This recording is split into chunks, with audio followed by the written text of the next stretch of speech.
আল্লাহ রাব্বুল আলামিন বলেন, নবী আপনাকেই প্রশ্ন করা হয় চাঁদের ক্রমবর্ধমান এবং ক্রমহ্রাস সম্পর্কে, যেটা কি আপনি তাদেরকে বলে দেন। আমি এই চাঁদকে একটা প্রাকৃতিক ক্যালেন্ডার বানায়া, চিরস্থায়ী ক্যালেন্ডার বানিয়ে তাম পৃথিবীর মানুষের জন্য আকাশে ঝুলায় রেখেছি, মহাশূন্যে টানায় রেখেছি, যেন প্রতিদিন রাত্রিবেলায়, দিনের বেলায়, রাতের বেলায় তারা দিন রাত মাস বছর গণনা করতে পারে। এই জন্য বিনা পয়সার একটা ক্যালেন্ডার আমি ঝুলায় রাখছি। ধরে বলেন সুবহানাল্লাহ।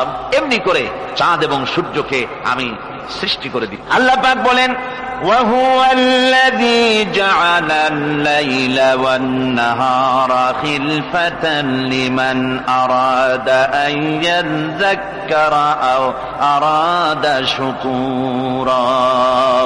আর আমি দিন এবং রাতকে একে পরস্পরের স্থলাভিষিক্ত বানিয়েছি, যারা শুকর আদায় করবে আর যারা এর দ্বারা জ্ঞান অর্জন করবে তাদের জন্য।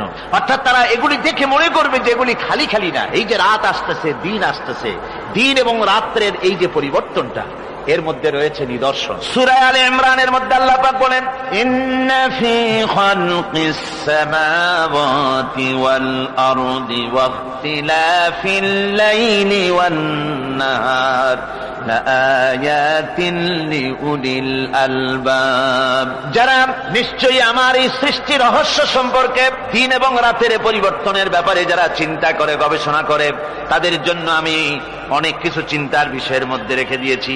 তারা এসব আমার সৃষ্টি নৈপুণ্যতা দেখে তারপরে